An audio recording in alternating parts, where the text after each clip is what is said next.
Hey, peace and blessings, everybody. This your brother Sare coming at you in the wee hours of the morning here. Um, yeah, I just want to do another one. I'm see can I get through this one real quick. Um, this is going to expound on what we were talking about with the Phoenicians and the Ethiopians and the Sabeans, which, as we discussed in the last video, pretty much all the same thing. So this one is going to go into is it Phoenician mythology or is it Greek mythology? This is a subject a lot of people, a lot of Black people, kind of stay away from Greek mythology. I know it's a lot of Greek fraternities. You see what I'm saying, like the Divine Nine and everything like that. Shout out to anybody who may be down with that.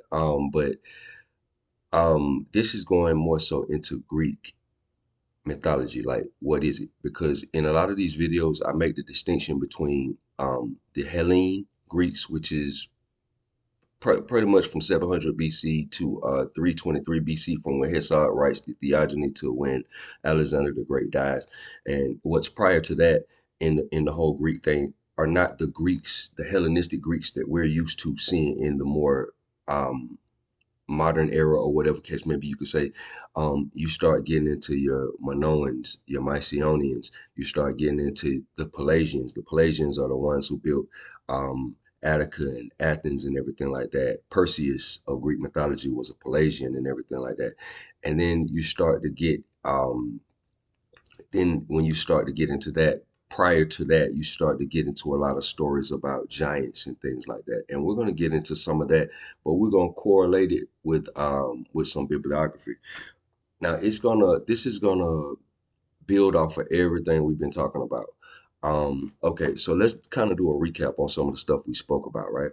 So we established on a previous video that the Habesha tribes um, come from the southern tip of Arabia. Habesha is a word that's associated with Ethiopians out of Africa, but it has no origin in that place. Its origin is in the southern tip of Arabia, and when in previous video, the video Sabean number 2, we were talking about how the Habesha tribes were on both sides of the Red Sea. You see what I'm saying? Let's see.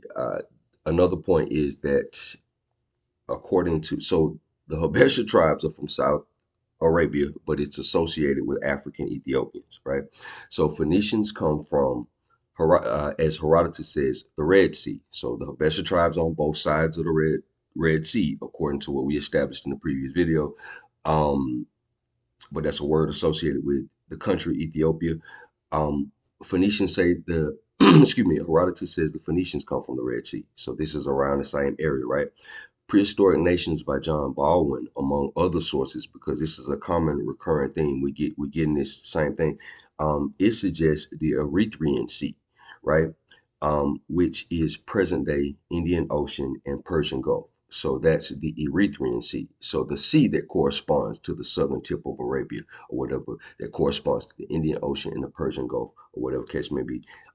This is where John Baldwin and many other sources suggest that the Phoenicians are associated with what in ancient times was called the Erythraean Sea. Like how we said, the Atlantic Ocean in the ancient times was called the Ethiopian Sea. So the names were different. But okay, so that's taking us right back to the southern tip of Arabia. So now we have Phoenicians and we have Ethiopians, which we see coming from the same area. So, okay, let's go further. Phoenicians called themselves Ethiopians. So now we just blended the two things. So Phoenicians called themselves Ethiopians. The Greeks called them Phoenicians, right?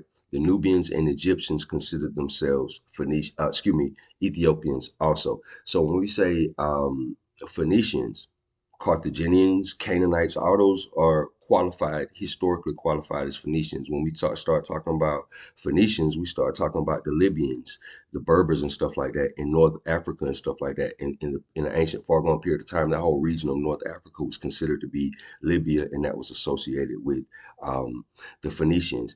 The city of Baalbek, which we're gonna get into in a little bit. That's a Lebanese city, Lebanon, Beirut, Byblos. Byblos, I think that's the longest continuously occupied city on earth, or one of them. You see what I'm saying? That's a very old city and stuff like that. All of those are Phoenician cities. So The point we just made, the Phoenicians as well as the Nubians and the Egyptians considered themselves to be Ethiopian. So we just bridged the whole Ethiopian thing with the Phoenician thing. Okay, so according to the Greeks, the Phoenicians were as ancient as the Egyptians and the Chaldeans. I think we went into some of Strabo's stuff. Some of your Greek philosophers, they were talking about this stuff. They were talking about how the Phoenician state, because as we discussed prior to that, according to the four races of man on the tomb of Seti one and everything like that, we talk about the Greeks, and you see these stories about the Greek people, the Hellenistic Greek, the Hellenes, from 700 BC on up to 323 BC. What I'm talking about, this period of time, you see these people going around all over the ancient world, asking people questions, asking about history, asking about all these different things, and they didn't even know the history of the land that they were in, because the Greeks that we're talking about, the Hellenes, were not from Greece. They were from Turkey. You see what I'm saying? That's your Cappadocian Greeks bleeding into this um, um, culture that's being established all over mainland Greece and Ionia, or whatever the case may be. This remnant of this, as we see in this Phoenician culture, or whatever the case may be, they blended into that and they became what we know today as the Greeks, or whatever the case may be, right? So, so next point. In Arabia, we have ancient lost cities and tribes associated with giants and pre-flood era time. Okay, so in Arabia, we have cities such as Aram of the Pillars. I think Lawrence of Arabia, he never got a chance to finish looking for the city Aram of the Pillars. He called it Atlantis of the Sands. You see what I'm saying? It's supposed to be a city of giant city with 30-foot tall pillars and everything like that. Megalithic structures and everything like that. Okay, so you get into all of these lost Arabian tribes, the Adites, the Thamudites. You see what I'm saying? All these the Himyarites, all these kings of Arabia that are also associated with the southern tip of Arabia, but a conglomerate of cities of giants, or whatever the case may be, right? So when we get into, let's say, the Adites in Arabia, nothing is supposed to be older than Ad, A-A-D, or spelled A-D. You see what I'm saying? The first race of Adites was said to be before the flood, right? The second was after the flood, with its power base in Sheba on the southern tip of Arabia. So this is coming out of Atlantis in the pre-diluvial, antediluvial world. So it's basically talking about the first race of Ad was a group that existed prior to the flood. They're referencing the flood, and we're gonna kind of get into that a little bit as well. The first group was prior to the flood, and then the second group reestablished themselves after the flood, or whatever, as far as the Adites is concerned, as far as the story is concerned, because that's all we got is a narrative, the story. So the second group established themselves after the flood, and according to uh, Ignatius Donnelly in his book, Atlantis in the antediluvian world, he says their power base was in Sheba. I'm going to get into a little bit of this, right? All right, I'm going to be reading out of Atlantis and the Antediluvial World by Ignatius Donnelly real quick. So I'm getting page 193. All right. All right. And I'm going to go into what he says. All right. So he says, Adam was, it appears, a red man. Excuse me, let's go. The Arabs distinguished mankind into two races, one red, ruddy, and the other black. They classed themselves among the red men. He says, this is what the Arabs call it. Now, we made a distinction between two types of Arabs in previous literature.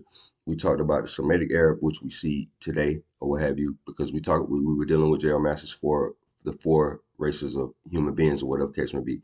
So we were talking about the Semitic Arab, and then the Black Arab, or what have you. Then, because in the four races of man on Temple of Seti one, we got the Ruti, the Nesi, the Hamu, and the Tamu. So your Semitic Arabs would be more on the line of the Hamu, and when he talks about the Black Arabs, that's more on the line of the Nehesi. All right, so okay, so I'm going back into it. The Arabs distinguished mankind into two races, one red, ruddy, and the other black.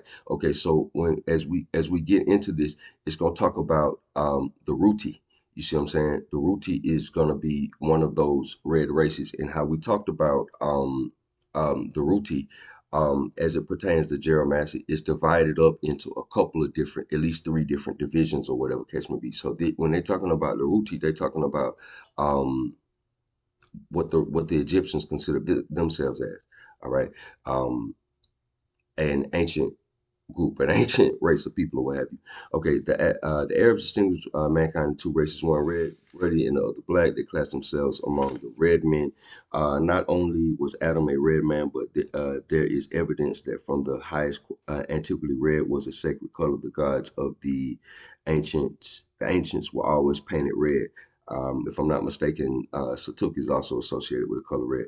Um, the gods of the ancients were always painted red. Wisdom of Solomon refers to this custom. The carpenters carved it elegantly and formed it by the skill of his understanding and fashioned it to the shape of man, or make it like some vile beast, laying it over the vermilion with paint, coloring it red and covering every spot therein. The idols of the Indians were also painted red. Red was the religious color.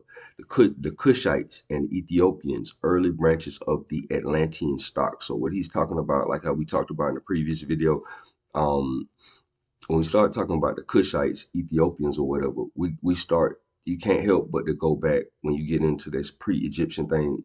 You can't help but to get into some Atlantean type stuff, whether you subscribe to Atlantis or not. This is just where the information leads you to. The Cushites and the Ethiopians, early branches of Atlantean stock, took their name from their sunburnt complexion. They were red men. So when he's talking about red men in this, he's still talking about Cushites and Ethiopians, but he's distinguishing the Nessi as far as the black Nessi from the Ruti, which is still black, but is a reddish black, as he's talking about here. Okay, the name of Phoenicians signifies red. Now, in certain places, you're going to get Phoenician signifying purple. All right.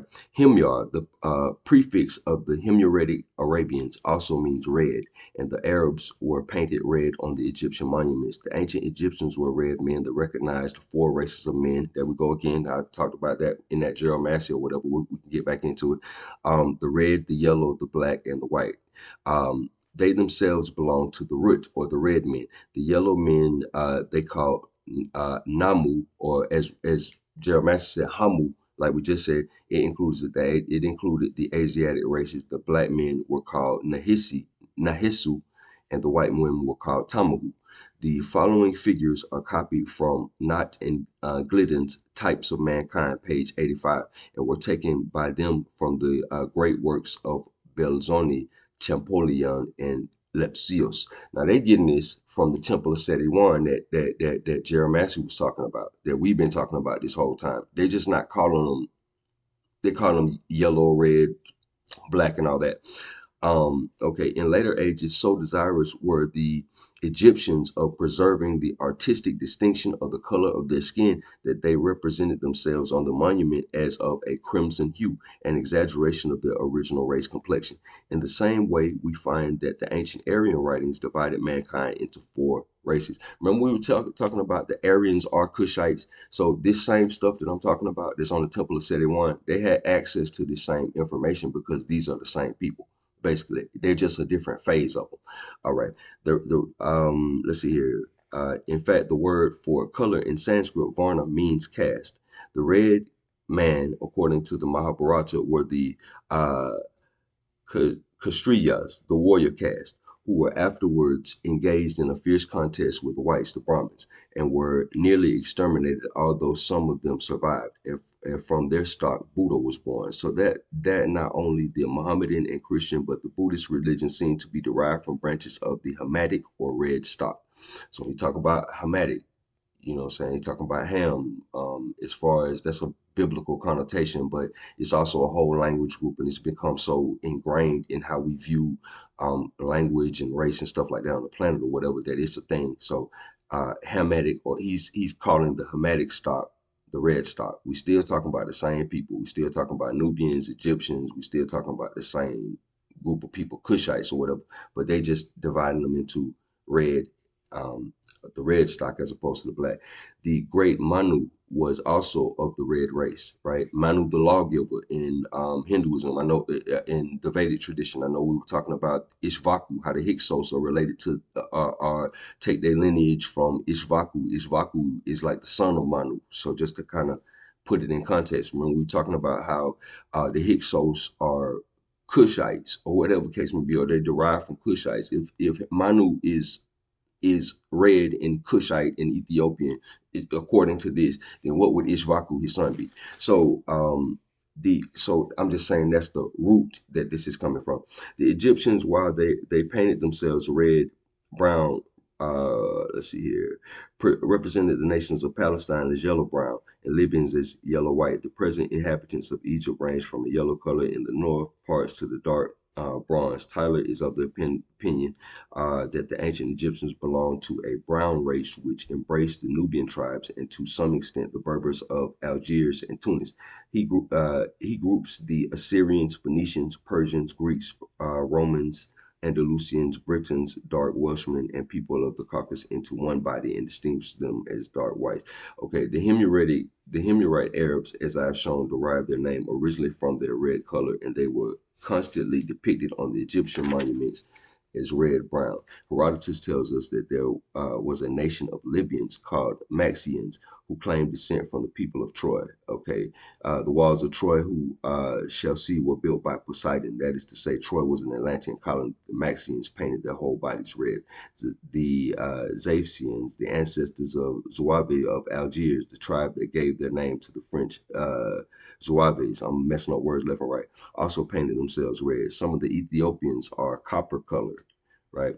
Taylor says, Taylor says in Anthropology, page 160, the language of the ancient Egyptians, though it cannot be classed in the Semitic family with Hebrew, has important points of correspondence, whether due to the long intercourse between the two races in Egypt or to some deeper ancestral connection. And such analogies also appear in the Berber languages of North Africa. These last were called by the ancients Atlanteans. So, okay, so just getting into that, that's basically okay. So we linking a lot right now. We're linking a lot of things right now. We linking your. We just said your Phoenicians are Ethiopians. Your uh, your modern day Ethiopians derive from the southern tip of Arabia. Your Phoenicians derive from the southern tip of Arabia and what have you. There are a lot of lost cities in Arabia, and what he just did, he just linked up your Atlanteans to your Phoenicians, your Arabians, your Egyptians, and stuff like that. These root races that we've been talking about this whole time, the four races of man that Jeremiah is talking about. He's talking about the rooty, the extent that it actually goes back and everything like that. So let's keep going. Okay, so Baalbek is a Phoenician city dating back to 11,000 years ago. Okay, and if you get a chance, I'll probably put some additional videos and material in the description and everything like that. You start getting into Baalbek. Baalbek has all kind of megalithic construction and blocks that are the heaviest blocks on the planet. It's the heaviest blocks that have been cut and moved on the planet and everything like that. I think the Trillium stones, whatever case may be, you have to look into it. Okay, it is near Lebanon. Some of the rose quartz pillars, another element of Baalbek, these giant rose quartz pillars and everything. The rose quartz pillars in Baalbek were transported from the same quarry in Aswan. Aswan is in Nubia, okay, where the stones for the Great Pyramid were quarried. It contains the heaviest stones cut on earth. So just fun fact, I know when they talk about Lebanon, it's a whole mountain range that you gotta to transport those stones from those two places I named. I think it's a whole mountain range, the Lebanese mountains or something like that. You gotta traverse in order to get there or whatever. So this wasn't any normal feat. I think they're talking about I don't want to misquote the weight of the stones, but we're dealing with tonnage, hundreds of tons and everything like that. And we're talking about people that could work this particular stone in a time where bronze tools couldn't carve this type of stuff or whatever. So a lot of indications. Baalbek is probably one of the most concrete um, actual sites that you have for prehistoric advanced civilization or proof of that. Okay, so let's keep going. Okay, so the Pelasgians, you know how we always constantly make this distinction between the Hellenistic Greeks from 700 BC into 323 BC into the individuals that existed in the same place that they lived hundreds, maybe even thousands of years prior to them. One of those such groups was the Pelasgians. The Pelasgians were credited with building the city of Attica. A lot of the pottery and stuff around that area goes back to at least 5000 BC, just to give you an idea. Attica, the Pelasgians credited with building the cities of Attica, Athens, Greece, and they precede the Hellenistic Greeks in Greece. You see what I'm saying? The Hellenistic Greeks didn't even know the history of the Pelasgians. Because the Hellenistic Greeks are not from Greece. The Hellenistic Greeks are from Turkey. They moved to Greece, to mainland Greece, or whatever case may be. Which in a lot of the places that they moved, a lot of these cities were already established, built. The mythology, the stories, the culture, all that stuff was already pre-existing by the time that they got there. And these are some of the people that established that. Your Pelasgians and your Minoans, your Mycenaeans, all those people, those were the seafaring people. When your Minoans and Mycenaeans, their civilization went down, that's when you have the Greek Dark Ages. You see what I'm saying? Okay, so according to John Baldwin, the Arabian, Phoenician, Ethiopian presence precedes the Pelasgians by at least 3,000 years in Greece. He's talking about in Greece. Okay, so according to John Baldwin, these Arabians that I'm talking about, Baalbek is 11,000 years old or whatever case may be. We just said Attica, the pottery, it goes back to, let's say, like 5,000 years, 5,000 BC or what have you. If the Arabians were there 3,000 years prior to that, that'll give us around 8,000 BC, something like that, or whatever case may be. That's getting kind of close to that date of 11,000 BC as far as Baalbek, or 11,000 years ago, or whatever, as far as Baalbek. So we're getting around the same time. So it does actually make sense, some of these dates. Okay, so in previous videos, I talked about the word proselenos. All right, proselenos means a people who have existed since before the moon was in the sky. All right, so this timing corresponds to the Younger Dryas, right, which is about like 12,500 BC. So we run it when we orbit around this date. Prior to this date, we see things growing bigger, more megalithic structures on the planet. After this date, less megalithic structures on the planet and things growing smaller. We see less stories about giants, less stories about all this stuff like that. So this 12,500 BC period is a significant date, and it's a fact that the planet changed around that time. We're talking about that. We're talking an actual event, the Younger Dryas. Now, what's in question is what caused that, whether it was a comet or like how I theorize about it, because I have no, I can't get concrete on that, but it's a very it's very interesting. I assume that the moon came around that time or whatever, because your lunar mythos becomes dominant around that time. Um, there are changes, earth changes on the planet and everything like that. And this period of time is also associated with your biblical flood and everything like that. All right. Let's see here. So I'm gonna get into let's see here. Atlantis in the antediluvian world. Page 66. Okay. Uh, the re the result authorities the result authorizes us to affirm the story of the deluge to be a universal tradition among all branches of the human race, with one exception, however, the black.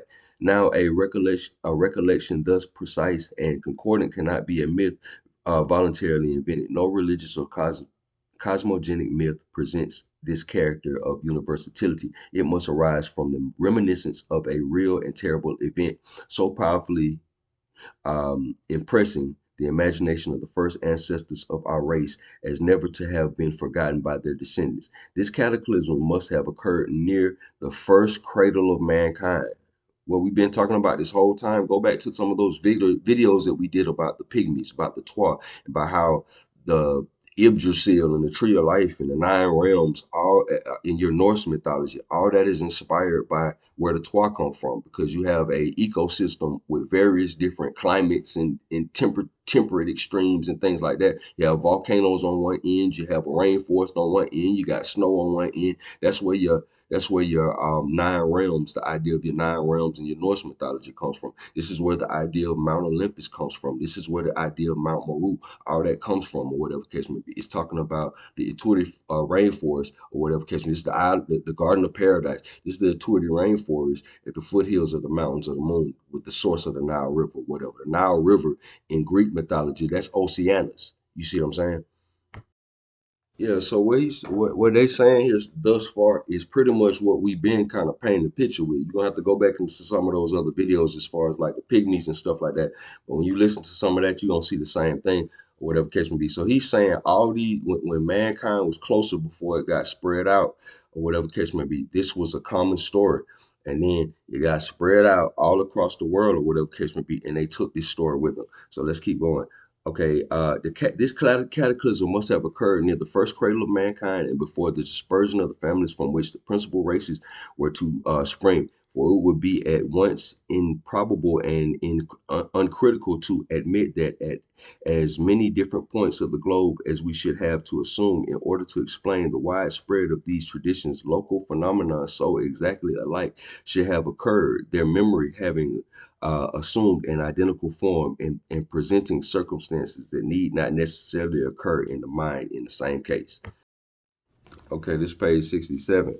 Plato identifies the great deluge of all with the destruction of Atlantis, right? So he's going to tell you it's many deluges, but he's talking about this is like in the words of Red Fox, Elizabeth is the big one. So the one with Atlantis was a major one. The priests of Sais told Solon that before the great deluge of all, because okay, remember we're going back into this story where Plato goes into Sais. Sais is a city in the Delta in Egypt or whatever. Plato goes into Sais because remember we were talking about the Greeks, they were unfamiliar with the ancient world and everything like that. Like they just popped out of nowhere or whatever and were put in a place that they were unfamiliar with.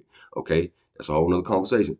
So they go around to different places asking questions about philosophy, about geography, about history, and everything like that, trying to understand the world and everything like anybody would. And he goes to the priest of Sais.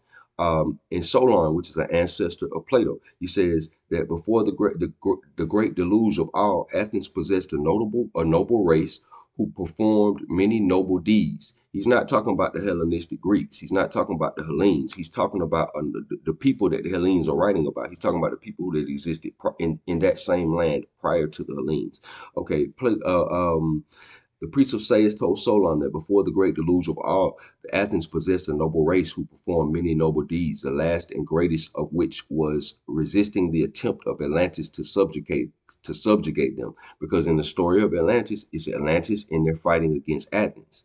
So Athens was there. Athens was already built in there, or whatever case may be, and the Athenians are battling against the Atlanteans. And after this came the destruction of Atlantis, and the same great convulsion which overwhelmed that island destroyed a number of Greeks, so that the Egyptians who possessed the memory of many partial deluges, is flooded many times in various different regions of the planet. Okay, regarded this as the great deluge of them all. So this was a major deluge, probably an event that might have flooded.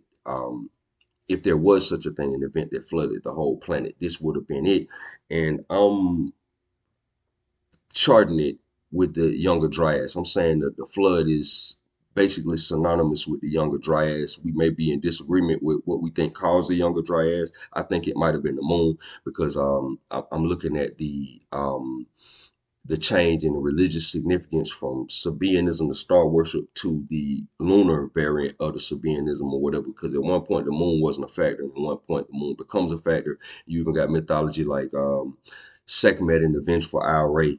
You know what I'm saying? She later becomes Bast after she's calmed down or whatever the case may be. If that sounds kind of like the moon wilding out, causing changes in the ecosystem, and then being benign, like how we know it to be today, or whatever case may be. This is just this is a theory. You know what I'm saying? As far as it being the moon, the Younger Dryas is not a theory. You see what I'm saying? Okay, so we get prior to our flood stories, we hear of things growing larger on the planet. Okay, we see remains of megalithic structures that defy our current level of engineering being attributed to giants, such as in Greece they have the Cyclopean masonry. I think Perseus is said to have constructed a city or a wall, the walls in the city or something like that, with the help of Cyclops in the mason in the megalithic stones and things that they were known or said to be able to construct with all over the planet, British Isles, all these different places or whatever. It's all these megalithic structures. The island of Malta. You see what I'm saying? It's all kind of structures that are attributed to being built by giants. Let's see here. The pyramid of Cholula in Mexico, if I'm not mistaken. Let's see here. Okay, and also another fun fact: if you get into a book by an author by the name of Karl Munck, it's called The Code.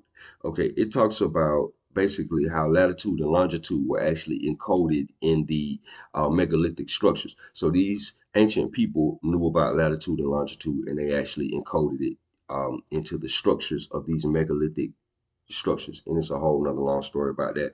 But check out Karl Munck's The Code. I mean, it's very dense information. If you can kind of nerd out on that, I think you'll get a lot out of that.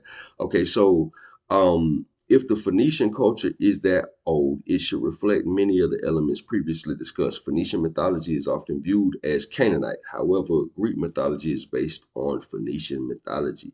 Okay, so we're gonna get into this Atlantis and the antediluvian world, page 308, and we'll get into this a little bit. And this is the punchline of much of the whole video, as far as how what we understand to be Greek mythology is actually Phoenician mythology, which, like we said in the previous video, there's no such thing as Phoenician because that's not what they call themselves.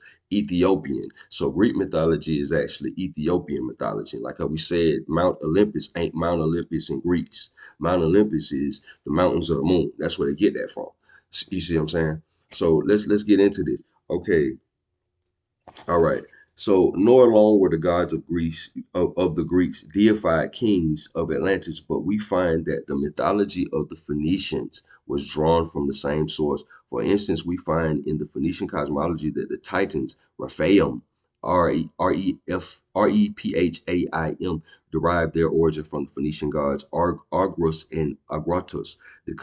This connects the Phoenicians with the island in the in the remote west in the midst of the ocean where, according to Greeks, the Titans dwelled, right? That's an island where the Titans dwell. Okay. According to Sanchuniathon, Oranos was the son of Autochthon. Okay. Anybody who studies law, we know that an autochthon is a person who basically an indigenous person, a person who comes from their land or whatever case may be. So it's interesting. That's what his word. That's one origin of his word. And according to Plato, Autochthon was one of the 10 kings of Atlantis. He married his sister Ge. He is the Uranus of the Greeks, who was the son of Gaia, the Earth. Gaia, the Earth, ties into um, how we talking about Tower Red and the mother goddess in Egypt and everything like that, whom he married. The Phoenicians tell us Oronos had four sons, Ilius, El, who is called Kronos, Betilus, Beth El, and Dagon, who signifies bread, corn, and Atlas, Tammuz, right?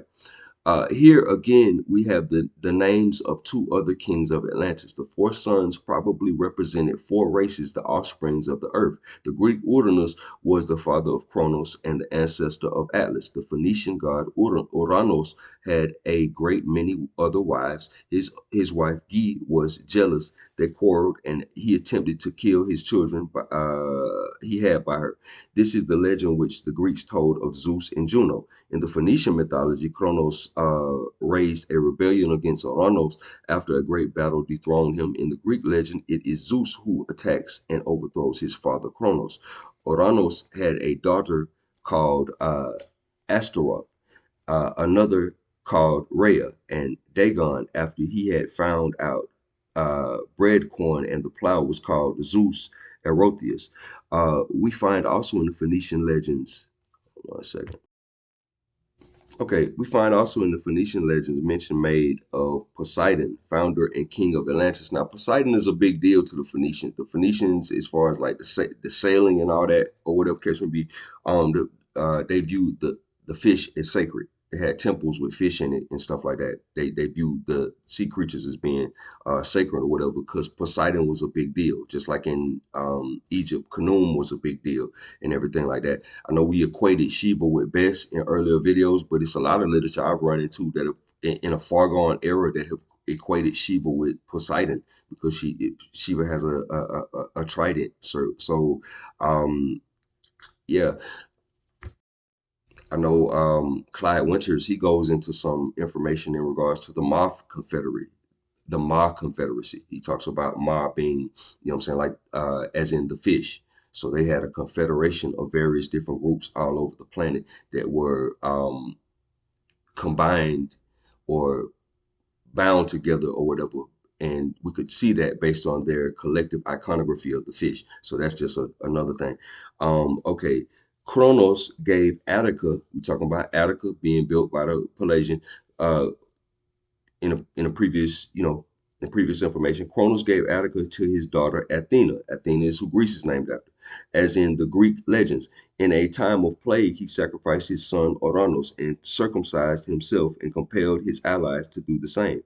It would thus appear that this singular rite practice, as we have seen in the Atlante of the Old and New Worlds, the Egyptians, the Phoenicians, the Hebrews, and the Ethiopians, the Mexicans, and the red men of America, dates back as we might have expected to Atlantis. Now, the red men of America, that's a whole nother conversation. We would, yeah, that's a whole nother conversation when we get into the Native Americans of America. And we're gonna do a little piece over that. We're gonna do a whole little piece about America, ancient America. You know, Cronus visits the different regions of the habitable world. He gave Egypt as a kingdom to the god Taut or Taweret, who had invented the alphabet. The Egyptians called him Thoth, and he was represented among them as the god of letters and the clerk of the underworld, being a tablet, pen, and palm branch. This not only connects the Phoenicians with Atlantis, but shows the relations of Egyptian civilization to both the Atlantis and the Phoenicians. There can be no doubt that the royal personages who formed the gods of Greece were also the gods of the Phoenicians, right? We had seen the Articuthon of Plato reappearing in the Articuthon of I'm messing up words of Phoenicians. Atlas of Plato in the Atlas of is the Atlas of the Phoenicians. The Poseidon of Plato in the Poseidon of the Phoenicians. While the kings Mestor and Menesius of Plato are probably the gods Mesor and Aminus of the Phoenicians, right? So basically, what we're running into, um, most of your Greek motifs, the Greeks didn't have like no mythology like that. Like the Hellenes that we're talking about, they didn't really have mythology like that. If they asking everybody else in the ancient world about the history and about philosophy and about everything under the sun or whatever case may be, they didn't really have no records of no kind of mythology or whatever. They borrowed the mythology from the people around them. They borrowed the mythology from the Egyptians and from the Phoenicians and stuff like that. And a bulk of what you get in your Greek mythology is not Greek at all, or whatever, or what people would consider Hellenistic Greek. It's it's Phoenician Ethiopian. You see what I'm saying? They didn't have no mythology because they wasn't around long enough to develop no mythology. You see what I'm saying? They got it from more ancient people, like they got everything from more ancient people. Okay, so if prior to the flood, according to the Bible, there were giants, then the Phoenician mythology, of which Greek mythology is an expression, they just changed the words around, right? Mentions giants as well as titans. You got the gigantomachy, you got the titanomachy. All of that is in Greek mythology. It's the period of time when the Olympians fought the Titans. Titanomachy, gigantomachy is when the giants fought them. You see what I'm saying? Um, okay, Greek mythology is an expression of Phoenician mythology. It mentions giants as well as titans prior to the age of small stature gods, known as the Olympians. Okay, Norse mythology also mentions giants, the Jotnar, you see what I'm saying, which existed prior to the Norse gods who were related to them. The Greek mythology also mentions, like I said before, the Titanomachy. All right. Phoenician, Ugaritic, and biblical texts mention the Raphaim as ancient heroes and kings. You know what I'm saying? The Bible mentions the Nephilim and stuff like that. So this goes all the way back in the periods of time like that. And that's why Greek mythology mentions giants and stuff like that. Because when we go back so far in actual history, we start to get into giants and stuff like that. If we follow what the Egyptians is talking about how they created a certain group of people, this group of people comes from here, and these are the root races or whatever case may be, and we start tracing stuff as we've been doing in a lot of these videos or whatever. We running into pygmies, twa, we running into the giants. You see what I'm saying? As we unlock this whole Sabean phase or whatever case may be, and as we can see, like the Phoenicians don't exist. It's that the Phoenicians are Ethiopians. The Greeks made up the word Phoenician. That's what they called them or whatever. You see what I'm saying? This guy name might be Frank Roger Hamilton or something like that. I'm just making up a name or something like that. But you call him big, you know what I'm saying? Big Steve or big um you know what I'm saying, Lanky Raj or something like that. That ain't his name. You just made up a character, Lanky Raj. His name is Roger Franklin Hamilton, or whatever I just said. You see what I'm saying? So they just called them something else. They called themselves Ethiopians. So we bridging back into this whole time or what have you, where we have where we go back into basically what's considered today as mythology, flood myths, the story of the deluge and everything like that. All right. Let's see, on the video about the Twa, we established that the mountains of the moon and the paradise of the Turi rainforest at the source of the Nile were the inspiration for Yggdrasil, the tree of life, the nine realms, with Mount Olympus, the home of Zeus Ethiops, because that's Zeus's name, Zeus Ethiops. That's what we're talking about. Zeus comes from what the Greeks are calling Phoenicians, but what we know as Ethiopians. So I just want to kind of do this one. I know this is a little bit longer than anticipated, but just want to kind of do this one real quick. This one goes into um yeah, it cracks open that Sabean thing. We're still going into the whole Sabean thing or whatever, and we're relating the what the Greeks called the Phoenicians into the Ethiopians and what we call in these videos the Sabeans of the southern tip of Arabia and whatever case may be, that the empire or the nautical culture that would become or what we would understand as the Phoenicians or whatever started with something different. Because like I says in this book, he talks about how when the Aztecs encountered, you know, the European settlers or whatever case may be, they came on ships because they thought they were used to seeing another group of people come on ships or whatever case may be. So they mistook them for somebody else. So, you know, that just going into that. Um, yeah. Appreciate y'all for checking me out. Just wanted to kind of do a quick one for the morning. Get it started. I hope y'all were able to get a lot out of that. Peace and blessings.